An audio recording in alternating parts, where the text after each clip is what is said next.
Bonsoir à tous, bienvenue dans le journal de l'économie. Ce soir, nous sommes à Wassel où nous allons parler d'encre et de pigments. Mais attention, il s'agit de produits à très forte valeur ajoutée, notamment destinés au secteur de l'électronique.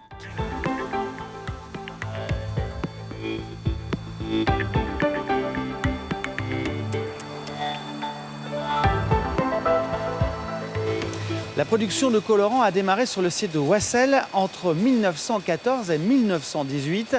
Il a changé à plusieurs reprises de propriétaire jusqu'en 1993 avec le rachat par le groupe japonais Toyo Inc. En 2007, changement radical de métier avec l'arrêt de la production de pigments pour l'imprimerie. 120 personnes travaillent 7 jours sur 7 et 24 heures sur 24 sur cette usine.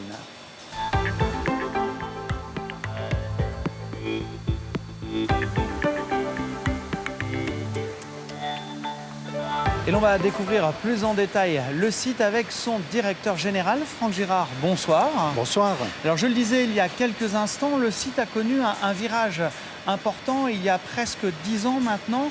Pourquoi avez-vous arrêté la production de pigments pour l'imprimerie ? Alors effectivement, il y a 10 ans, après avoir développé au maximum les capacités de l'usine, nous nous retrouvions en concurrence avec des usines chinoises et indiennes et il n'était plus possible de poursuivre cette fabrication. Et donc le groupe qui par ailleurs développe des produits pour l'industrie électronique nous a permis de développer des pigments pour cette industrie, pigments qui servent aujourd'hui à introduire la couleur sur les écrans de télévision, des ordinateurs portables et des téléphones portables. Aujourd'hui, nous fabriquons ces produits en France et nous les expédions au Japon puisque l'industrie est entièrement asiatique et nos clients finaux sont soit au Japon, soit en Corée, à Taïwan et en Chine. Alors aujourd'hui, est-ce que vous essayez de développer aussi des produits pour d'autres secteurs d'activité ? Alors effectivement, on a travaillé pour redonner au site sa vocation européenne et mettre en place de nouvelles fabrications à destination du marché européen. Aujourd'hui, nous devenons fabricants d'encre avec un type particulier d'encre particulièrement sophistiqué, puisque ce sont des encres pour l'impression jet d'encre à séchage ultraviolet. Alors qui sont vos clients dans ce cas-là ? Alors nos clients sont des fabricants de machines d'impression qui vont assembler des têtes d'impression inkjet avec l'ensemble du mécanisme pour faire des machines qui servent soit à imprimer des étiquettes par exemple ou à imprimer des emballages carton. Merci d'avoir répondu à mes questions ce soir. Merci beaucoup.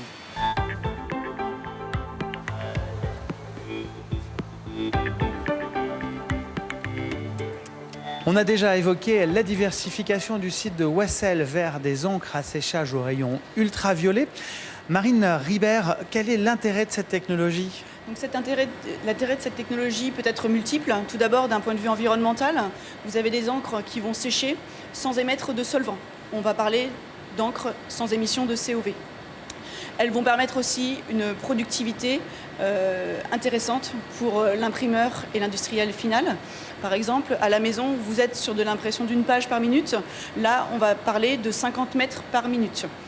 Vous allez pouvoir aussi également imprimer une variété de supports bien différents, depuis le plastique, transparent, non transparent, en passant par le bois ou bien le carton. Alors pourquoi la lumière est très jaune comme on le voit ici ? Donc là, dans ce laboratoire, comme je vous disais, nous développons les encres. Et ces encres sont par définition, comme on le veut dans l'application, sensibles aux rayons ultraviolets. La lumière jaune présente des longueurs d'onde sans UV. Merci beaucoup pour toutes ces précisions. Je vous en prie. Merci. Comme chaque semaine, on fait maintenant le point sur le reste de l'actualité économique dans notre région, sans oublier l'offre d'emploi de la semaine. Les brefs de l'écho, c'est parti.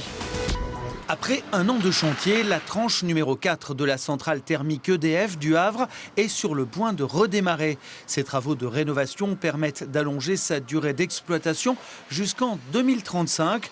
En revanche, les 3 autres tranches, jugées trop polluantes, devraient être déconstruites très prochainement. Pôle emploi Barentin recherche 5 barmen ou barmaids pour une activité en restauration traditionnelle. CAP bar ou équivalent souhaité, les débutants sont acceptés. Retrouvez tous les détails sur notre site internet.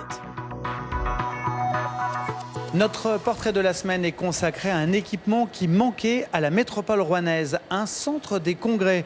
Le projet lancé par la Matmut est en cours de construction. Livraison prévue mi-2018. Il prévoit d'accueillir les congressistes, mais également de les loger et de les nourrir. Reportage de Sylvie Callier et Bruno Belhamri. C'est une ancienne école normale d'institutrices qui en impose. Elle ne sera pas détruite mais fera corps avec le futur centre des congrès de Rouen. Ce grand projet a été imaginé par Daniel Avis, le président de la Matmut. J'aime beaucoup Rouen. Et donc j'ai voulu qu'il ressemble à quelque chose de rouennais.